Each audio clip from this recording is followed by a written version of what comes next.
আসসালামু আলাইকুম। এখানে আসার পথে দেখলাম যে একটা মাছ ধরা জাল এখানে ইয়া করে রাখছে, তা নামলাম যে দেখার জন্য। পানি নাই, সেরকম পানি নাই, দুপুরবেলা মাছ দেখার জন্য আসলাম যে মাছ আছে নাকি দেখি, মাছ কি পাওয়া যাবে।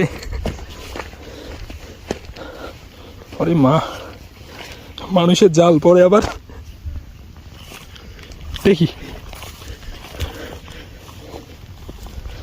নেটের দিয়ে ইয়া করে রাখছে।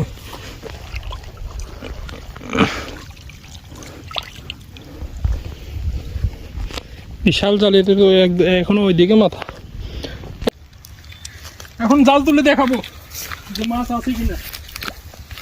ওরে আল্লাহ, জাল তো ওইদিকেও দেখা যায়। ও এই